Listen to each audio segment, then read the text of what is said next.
بادشاہ حسین عقیدت اور محبت کو سلامت رکھے. یہیں سے منزل عشق کو کل شروع کریں گے. جو ہمیں اللہ کے قریب کرتے ہیں ہمیں ان کے قریب ہونے کا حکم ہے. ایک کتاب جوش ملی بات ہے الہ پہ جان ہے بارے الہ دعا سناتا پھرتا تاروزے جزا عشق باتا پھرتا امداد جو نہ کرتے ترس کھا کے اسے اسلام تیرا ٹھوکریں کھاتا پھرتا بلند تر سلام. تذکرہ کرنا ہے اس پاک معظمہ شہزادی کا جس کے ایک ایک قدم نے اسلام کو سانس دیا. کوشش کروں گا ان آنے والے ہر دن میں سیدہ کے ہی دکھ بڑھے جائیں. آخری شب مخصوص ہے باب الحوائج اسیر بغداد شہنشاہ کے نام. تو کوشش کروں گا کہ یہ 2 راتیں کم از کم اس شہزادی کا تذکرہ کیا جا سکے. میں نے کل بھی کہا تھا کہ اس بی بی کا ایک ایک قتل پڑھا جا سکتا ہے. شام غریباں کل میں نے بتایا تھا علی کی بیٹی کا حسین کے بعد اجڑنا. کربلا سے چلی کوفہ سے گزری اور شام کے باہر آ گئی. اکثر ممبر سے ذاکرین پڑھ دیتے ہیں. کوئی کہتا 45 گھنٹے کھڑی رہی, کوئی کہتا 72 گھنٹے کھڑی رہی. ہم اس لیے نہیں روتے کہ اتنی دیر کھڑی رہی, ہم اس لیے روتے ہیں کہ کھڑی کون رہی ہے. ہمارا مطمع نظر یہ نہیں ہے کہ اتنی دیر کیوں کھڑی رہی. ہمارا سوال امت سے یہ ہے کہ کھڑی کون رہی ہے. وہ کھڑی رہی ہے جو باپ کے سامنے کبھی نہیں کھڑی ہوئی. شام کے بازار کے باہر آ گئی اور یہ بازار وہ بازار تھا جس میں اس ملاؤن کی خواہش تھی کہ اتنا تڑپایا جائے علی کی. مولا سجاد جب مدینے واپس پلٹ کے گئے, ایک صحابی نے پوچھا سجاد مولا سب سے زیادہ تکلیف کہاں ہوئی؟ 3 بار سجاد کی آواز آئی الشام الشام الشام. شام ہمیں کھا گئی, شام نے ہمیں اجاڑ دیا, شام نے میرا جگر چیر لیا. جب 3 بار سجاد نے شام کہا اس سائل نے رو کے منہ میں کہا مولا شام میں سب سے زیادہ تکلیف کہاں ہوئی؟ اب کوئی سید بیٹھا تو مجھے معاف کر دینا.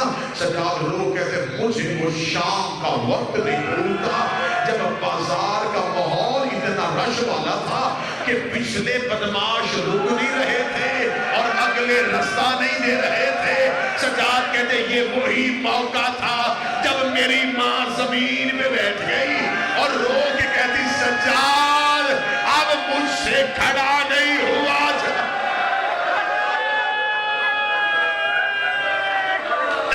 سجاد اب مجھ سے کھڑا نہیں ہوا. سجاد اب میں اس بازار سے کیسے دوں؟ بادشاہ حسین کی عزت کی قسم ہے فضائل میں بھی تقصیر نہیں ہونی چاہیے اور مصائب بھی نہیں ہونی چاہیے. فضائل بھی جو حقیقت ہے وہ پڑھنا چاہیے, لیکن جب مصائب کی کتابیں ہم کھولتے ہیں با خدا میں باوضو ممبر پر کئی بار اور سب کتاب نکال کے روایت پڑھ کے بند کر دیتے. کیسے پڑھیں گے؟ نہیں پڑھی جائے گی. پڑھ لیں گے, مومنین کو کتاب دکھا بھی دینا, دیکھنے کے بعد کہتے ٹھیک ہے لکھا ہے, لیکن ایسی روایات یہ ہم سے برداشت نہیں ہوتی. صرف آپ کے رونا, صرف رونا چاہیے نا, آنسو چاہیے, مارنا تو مقصد نہیں ہے. صرف تمہارے آنسوؤں کے لیے اتنا پڑھ دیتے ہیں کہ پتھروں کی بارش ہو اور تم سے پتھروں کی بارش برداشت نہیں ہوتی. غازی کا علم میرے سامنے ہے, مجھے عباس مولا جملہ معاف نہ کرے میں غلط پڑھوں, صرف پتھروں کی بارش نہیں ہوئی. شام کی کمینی عورتوں نے کپڑوں کو آگ لگا کے علی کی بیٹیوں میں پھینکی ہے. جس کے پاس ابلتا ہوا پانی تھا اس نے ابلتا ہوا پانی پھینک دیا ہے. مولا سجاد روایت کرتے ہیں شام کے بازار میں ہم گزر رہے تھے, یا ایک کمینی عورت اپنے گھر کی چھت پہ ایک چکی کا پاٹ لے کے بیٹھی ہوئی تھی. دوسری مزدور نے پوچھا تو کسے مارنا چاہتی ہے؟ اس نے اصغر کی ماں کی طرف انگلی کی. اس نے کہا میرا نشان